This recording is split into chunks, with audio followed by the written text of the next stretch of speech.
Erin Merdy, age 30, lived at 3325 Neptune Avenue in Brooklyn, New York with her 3 small children, Zachary, age 7, Liliana, age 4, and Oliver, age 3 months. Zachary attended New York public schools. He absolutely loved video games such as Sonic the Hedgehog and football. He played football on the Silverbacks team, and won the championship in 2021. Liliana loved to dance, do ballet and gymnastics. She loved watching music videos, and playing with her dolls. She was a daddy's girl. She spent all her weekends with her father, Shamir Small. Erin was previously married to Derek Merdy. The two met on Facebook, and started dating, then married in 2014. Zachary was born in 2015. The couple started fighting not long after his birth and bitterly divorced. The two have been locked in a custody battle since the divorce. In early 2018 Erin met Shamir Small. The two briefly had a romantic relationship, where they had a daughter they named Liliana. Oliver came along in 2022. His father is unknown. At approximately 1:40 a.m. on September 12 in 2022, a family member called 911, and said she was concerned that Derek Merdy's ex-wife would harm her children. The family member described how she and other members of the family received a shocking text message from Erin Merdy saying the babies are gone. Police were immediately dispatched to Merdy's apartment, which was unlocked. After knocking numerous times and getting no answer, they made entry. Nobody was home.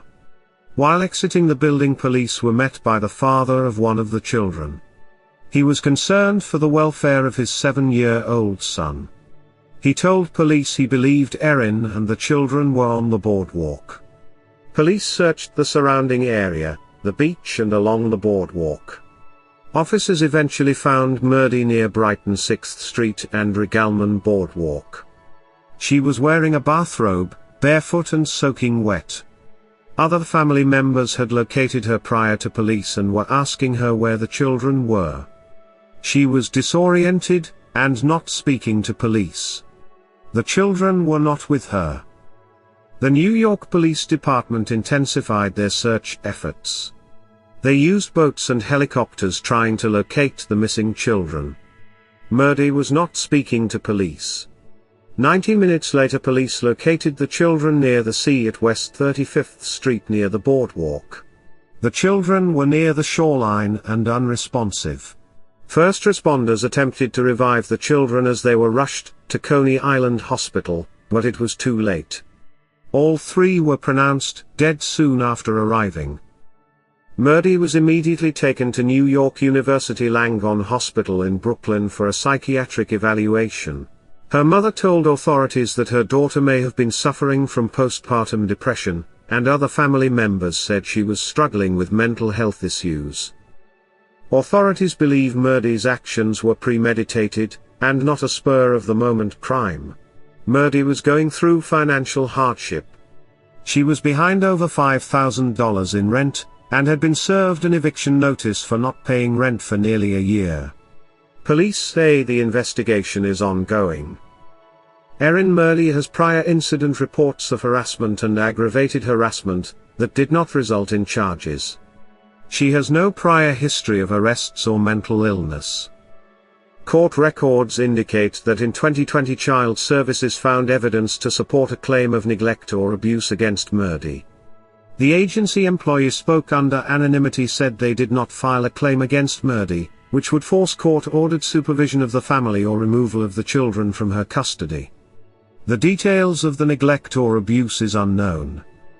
The medical examiner ruled the deaths homicides by drowning.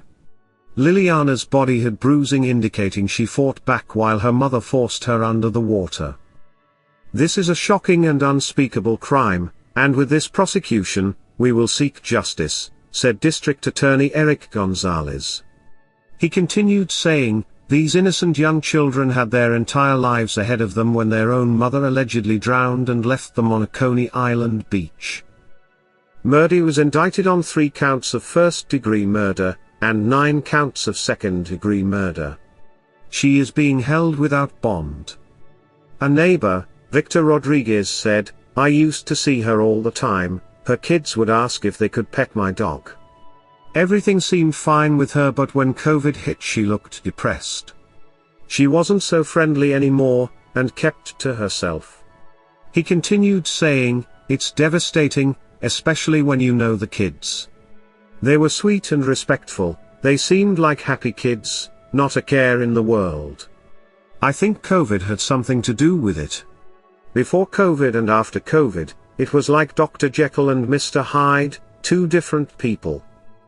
Joseph, a maintenance worker from her apartment building, said, "I'm speechless, to go and drown your children. I wonder what was on her mind, and what led up to that. People love their children. Was she overwhelmed by the responsibility? It's just a sad situation." Alan McFarland coached 7-year-old Zachary. He said, "It breaks me that you think that you're going with the safest person in the world. Your mother. The safest person you could be with in the world is your mom. And that can be your last walk. That is traumatizing on so many levels."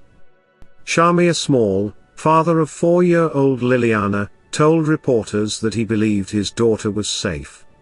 He said he never had the best relationship with his ex-girlfriend Merdy. He said, "At one time she was a great mother who loved her kids. I didn't see this coming. This is a complete shock." He told reporters that Liliana is his youngest child. He said it had been years since he saw Merdy because her grandmother would drop his daughter off at his home. Just want everybody to remember that Lady grew up for 4 years. She was loved by all her family members. Contrary to what happened, she was loved by her mother. I don't care what no one says. What she did was monstrous, but she herself is not a monster. A police spokesperson told reporters that Erin Merdy's charges have been upgraded to 3 counts of second-degree murder, 3 counts of depraved indifference to human life, and 3 counts of murder, with the victims being younger than 11 years old. Merdy's aunt, Diane Stevens, said she knew her niece was having issues and struggling with paying her bills, but wasn't aware how bad it really was.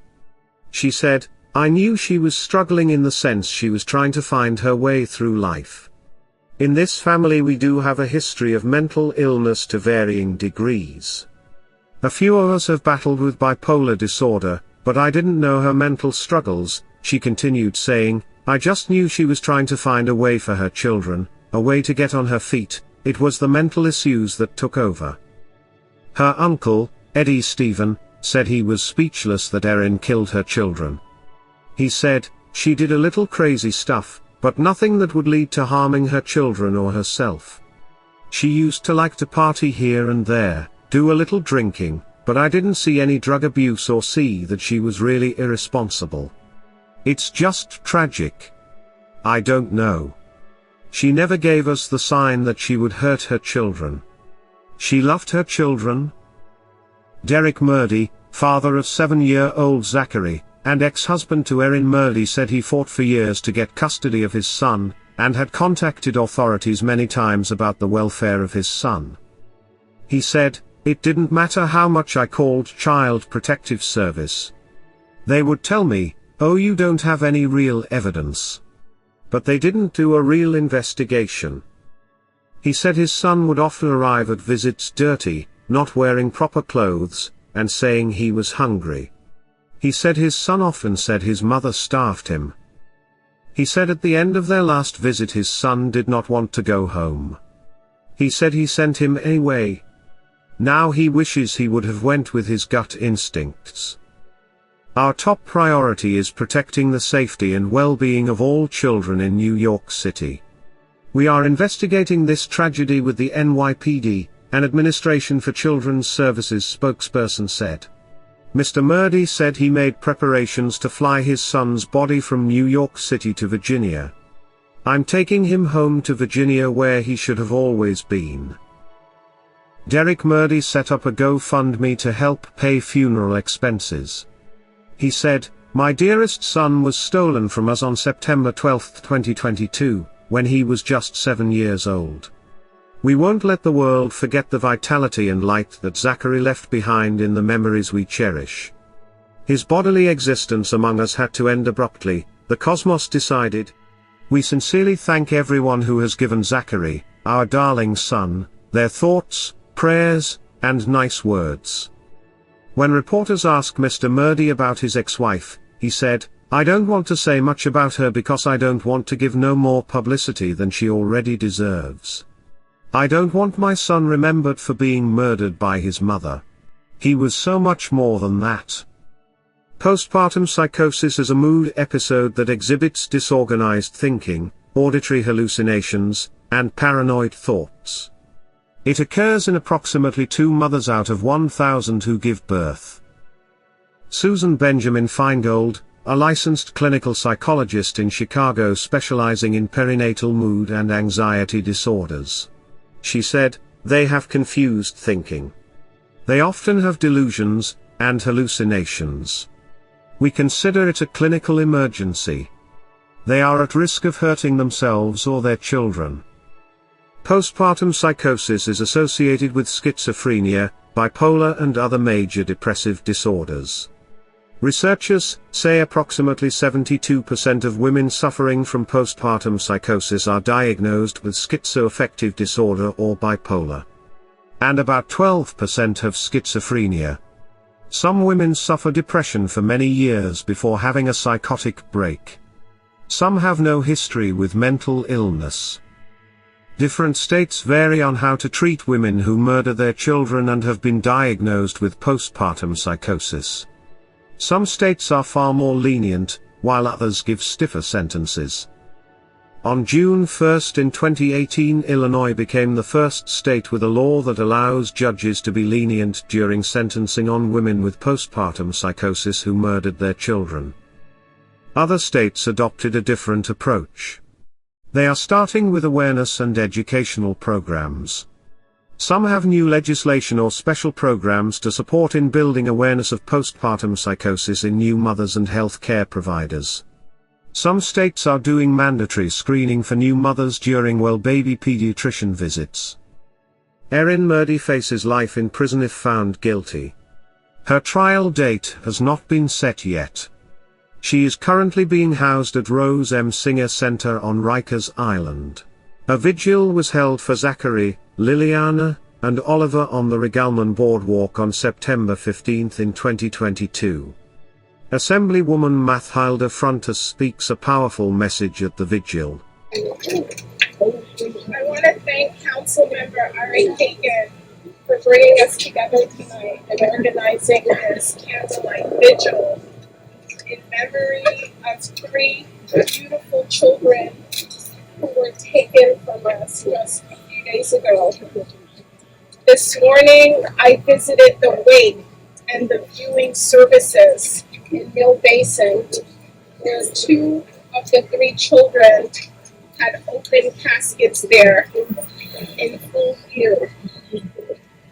And it took everything in me to come here tonight because I'm still not okay. And I almost didn't come because it was still very difficult for me to process what is going on. But in times like this, we have to speak the truth. So let me get a few thoughts off my chest quickly. I'm a social worker and I'm a mental health professional. There's a lot of ways to talk about what happened here Monday, but I want to frame it in the context of mental health. New York City and New York State is going through a mental health crisis now. That's based on actual numbers and data. We have children committing suicide. We have teenagers hurting themselves. We have members of NYPD. An officer just jumped off a bridge in the Bronx yesterday. We are not okay. We are all hurting. We're still dealing with the aftermath of the pandemic. We have a bunch of single mothers here in Coney Island who are literally struggling to raise their children. We have people just trying to get by, and we don't know how to ask for help. So can I just beg everyone tonight to check in with your friends and family? Yes. Not everyone is going to come to you and say, I'm not okay. I just read in the newspaper about a young man who was like a famous artist. I'm sorry to say I hadn't heard of him. I guess he was a musician. Some of you may have heard this story. His drop-dead gorgeous girlfriend took her life. They appeared to have it all. They were gorgeous, had plenty of money. She was a young lady, and she took her life. And she left a note for him, and it gave me goosebumps. Raise your hand if you know this story that I'm talking about. I don't remember the name of the artist, but it was in the paper. What was his name? Raven. And she said things like, I feel like I don't belong, honey. It's not about you. I know that you love me, but I'm tired of living. I feel like an alien on this planet. I just don't belong. We have people crying out for help, telling us things like that. We have single mothers saying, I just don't know. Sometimes you see mothers, their kids are running around. They don't even have the energy to tell the kids to stop running because they can't. So we have to support one another. Please, if you know that someone is struggling, don't wait for them to ask you. Reach out to them. Put your arm around them. Maybe make an appointment with them to see a member of their clergy, a house of worship, or a counselor, a therapist. Services are available. Reach out to your council member, my office, the senator, and we can steer you to where you can get mental health services. Thank you, everyone. After the vigil, balloons were released in honor of Zachary, Liliana, and Oliver.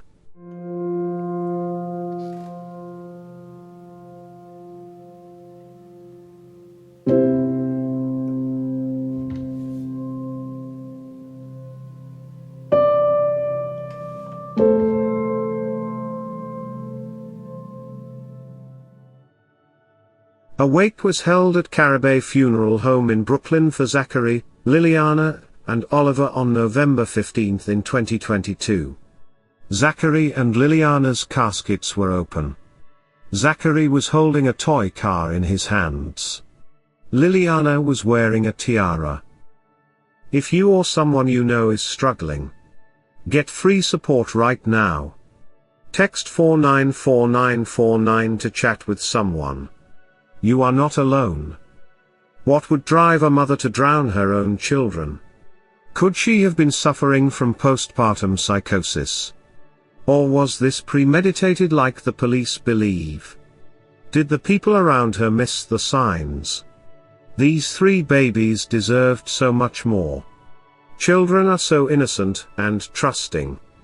When their mother was guiding them down to the water to snuff out their tiny lives, they trusted her. It's sad the last thing these babies saw on this earth was their own mother killing them. It's unthinkable. May Zachary, Liliana, and Oliver rest in peace. That concludes this episode. Keep your eye out for the next volume, coming soon. If you enjoyed this video, consider subscribing. Thanks for watching.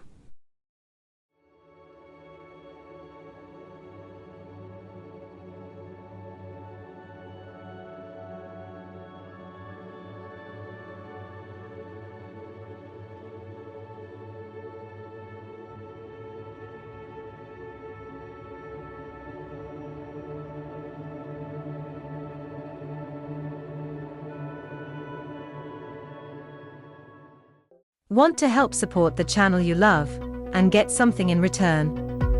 Simply purchase some Elizabeth's Chronicles merch. We have coffee mugs, t-shirts, sweatshirts, cozy blankets, beach towels, phone covers and more.